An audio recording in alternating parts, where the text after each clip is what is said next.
Hi guys! Maayong adlaw kanyang tanan. Ngayong araw na to, tipid-tipid muna tayo hanggang maubos yung supply natin ng sardinas. So mag-start tayo ngayon ng pagtitipid dahil pitpos na yung kaayo kay. As you all know, sobrang gamay yung kaayo ang ginatagan ni Facebook or ni Meta, as in yung 8 million ko nasa $40 yata or 28 $40 na karon. Grabe. Kahit umabot ka ng 1 million, aabot ng talaga ng mga $10 yung ating income. So, darating talaga sa time na murag, wag naman sana, kahit maliit na lang siguro, magdidepende na lang kami sa aming kakainin dito sa kikitain sa farm. Kasi yung vlog talagang mahirap na. So, ang liit na talaga na income niya, mahirap na magdepende. So, good luck na lang talaga sa atin. So, ngayon, maglo-long form tayo ng video because kailangan din natin pumaldo sa YouTube. At least kahit sa YouTube man lang, kumikita tayo ng mas maayos kasi ang dami na rin mga content creator na medyo na-stress na rin, nagkaka-anxiety, tsaka nadidepress na nga kung tutuusin. Ako sobrang ano na talaga, as in pinag-iisipan ko na talaga yung mga nangyayari about sa social media, and yun, medyo nakakalungkot talaga, nabagsak talaga siya. So, nakaka-frustrate lalo pag ikaw na inaasahan ng lahat. Hindi lang ako nito kundi sa mga content creator na kagaya ko. Yung iba, lucky kasi patuloy pa rin silang malaki yung ano nila lalo na sa YouTube at saka iba-ibang mga content. Pero sa amin talaga na medyo hindi naman kami nag-edit ng mga videos, wala kami mga kwenta yung mga content namin. So very raw lang. Dahil yan kay AI na talagang siya na talaga yung aasikaso ng lahat. Siguro maliit na lang binibigyan nila income kasi wala na masyadong sinisweldohan ng mga tao na totoo kasi nga under artificial intelligence na lang lahat. So ngayon, may start na tayo sa titipid. Kakain na lang tayo lagi ng utan.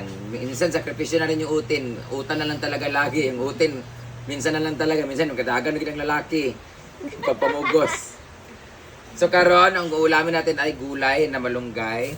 Meron tayong talbos. Nagtarim na rin kami ng mga asparagus. Nagtarim na rin kami ng mga kalabasa. May mga talong na kami sa okra. Yun talaga yung i-maintain namin. Ito yung ano namin, no. Ito yung sobrang pagtitipid namin, guys. Buti na lang talaga. Marami kaming supply na Lucky 7 na sardinas dahil bigay ni Mami May Abi. Huwag naman sana dumating sa point na ito na yung kakainin namin, guys. Dahil hirap na rin kami kung ano na yung pagkain ng aso na lang kainin namin, dog food sa cat food. Edible naman siya pero yun. Ginoo ko. So ito yung ulam namin, saka yung pagkain namin ay J-Port. Tinan niyo yung pagkain namin dati, hindi kami kumakain ng bahaw. Pagkatapos kami kumain tanghalian, hindi na namin kakainin ng dinner, tatapon na namin pagkain namin sa aso kasi ganun kami kayabang dati. Pag kumain kami ng breakfast morning, ang lunch namin dapat ibang kanin na ngayon, nilalagay na lang namin ng tuyo. Panis na to, guys, actually 3 days na to, panis na to. Pero kainin na lang talaga namin siya kasi nga wala na kaming pera. Di ba Nina? Ha? Wala tayong pera. So magtitiis na lang tayo na magtitiis. Oh, yung ulam namin, ito na lang talaga. Nag-aagawan na lang kami sa sarsa. Anyway, so ngayon, para makagawa tayo ng vlog talaga na mas mahaba, mas marami, kailangan natin gumawa ng mga daily lifestyle. Dahil ginamit na natin yung mic natin. So ngayon, magtutour tayo sa buong paligid sa mga nagtatanong about sa rate sa farm, magkano per night, anong oras, kailangan magpa-booking, magpa-reserve, magkano yung payag, magkano yung function hall, magkano yung open play ng tag nito, ng pickleball, magkano yung swimming pool, magkano pag entrance lang, walang pool. So, itatackle na lahat na issue. Ha? Ngayon, pupunta naman tayo doon sa kabila kung saan maglalaba si Britney. Naglaba ka, di ba? O, di ba, nagigutom. Kaya natulog gabi, may kaon. So, ano, naglaba ka, Britney? Oo. Tara, maglaba tayo para habaan natin yung video.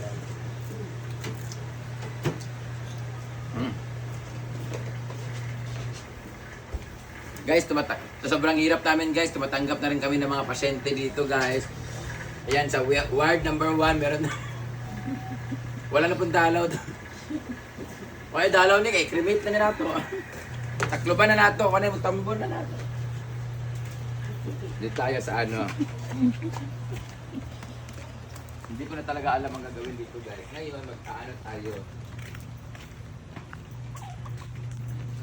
This next days, guys, mapapansin nyo kung may mga pupunta dito, ang buong lugar namin ay mangangamoy pa lang. Ang iba nangangamoy na. Amoy tae or amoy patay na something or amoy basta Kasi nagtatanim na mo ng palay dito. Ngayon pag nagtanim sila ng palay, nag-sprayan sila ng pampatay ng kohol. Kaya lahat ng kohol dyan, ng mga insekto or mga microorganism sa palayan ay madededs kasi nagpapatubo sila ng palay. Yun yung lagi namin ano dito. Mga 2 to 3 days lang naman yan. Mawawala din yan kasi mauubos rin namin yung amoy. But anyway, ito na yung mga labahan namin lahat. Parang lugay na ganito. Ala din nga blue. Kasi talihan na. Ato ang gapon ito. Ano din, nilaban mo na. Ayun kasi ginagsak ulan ng lugay na tayo sa dito. Yan, maglalaba kami dito guys. Ito nga pala yung labahan namin guys. Alam mo yung labahan namin, every Friday namin siya ini-schedule kasi nga sa Monday hanggang Thursday yung gamit namin, nilalaban namin sa Friday. Tapos, Saturday, Sunday naman yung lahat ng mga ginagamit sa A-houses. Pagka Monday naman, maglalaba naman kami. So, Friday and Monday ang aming schedule kasi pag Monday off namin, general cleaning, drain ng pool, magpalit ng tubig, ganyan-ganyan, maglinis, ganyan-ganyan. So, yan yung time namin para maglinis with the help. Kasi naglapog dito si Nina.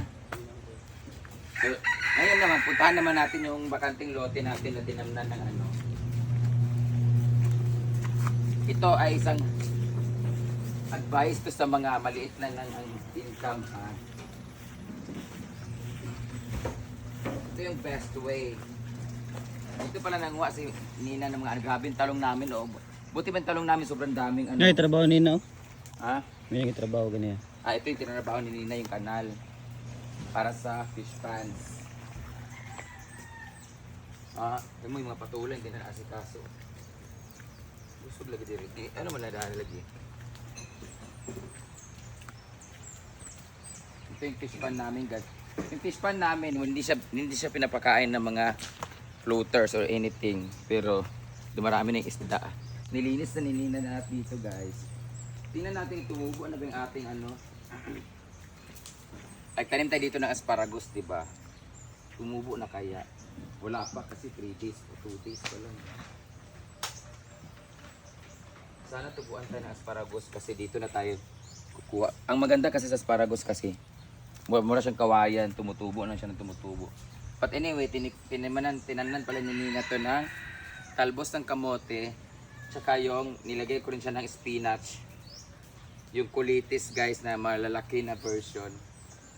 So marami na siya ang tumutubo. May dabong ba doon? So ito yung lupa na binili namin. Idadalhin ko to doon kasi kailanganin natin itong rake na to. Itong rake na to ay para to dyan. Yan.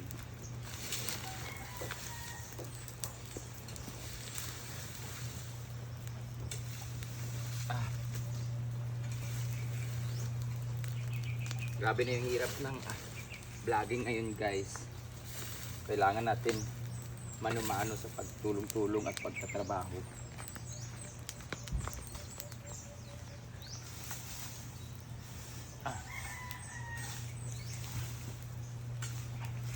Yun lang yung masarap dito sa probinsya kasi kung masipag ka talaga, madami kang magagawang vlog like daily life.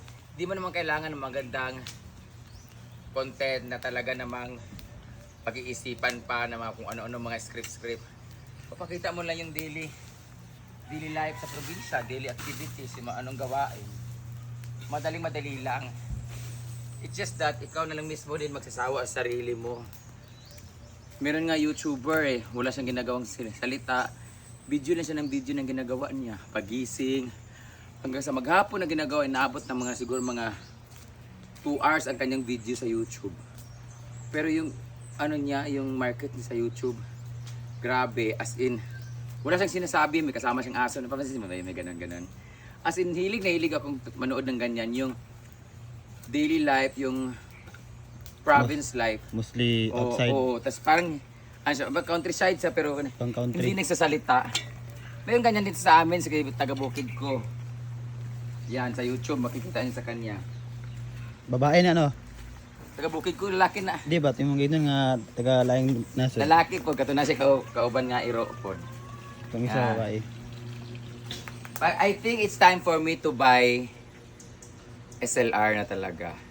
Tapos, yung ganon, yung ano na lang. With my Magpipitas-pitas ng mga gulay, maglalaba. may mic. So, yun ang pinaka-last na option ko talaga. Para mas maganda yung quality ng camera ko, mas maganda yung engagement, mas maganda yung daily routine lang talaga na ginagawa. So, bili na tayo. Pila kang SLR ngayon? May mga 80, 100, 50. Kailangan talaga Depende niyan. sa Kailangan gig. talaga niyan. Magaling ka talagang mag-ano niyan. Huwag mo tayo laptop. Dali raman na ikuan Kailangan sa din niya ng laptop. So ngayon, tapos na tayo mag-ikot-ikot, mamaya doon naman tayo. Kaya mo tayo ng itlog kasi sa sobrang pagda-diet namin talaga guys. Ito na lang talaga pagkain naman itlog. Ayan. Kasi kagabi, pagkain tayo ng itlog. Daganan man ka. So, kain tayo ng itlog ngayon, tapos mamaya, doon naman tayo magtikaw-tikaw sa kabila. Thank you so much for watching guys. Don't forget to comment kung anong gusto ipagawa sa amin. Sa akin na lang. Pinakin mag-challenge ako ano yung panagawa sa akin. Kanino yung mapipili ko, bigyan ko ng 500. Kayo ng challenge. Ay, huwag naman yung challenge na ano. Na mahirap. Yung papagawa lang dito ba? Huwag yung pakainin tae. Ganun. Pwede ko kung tae. Laban ako sa Uban Bayot. Awat ko Brit dito.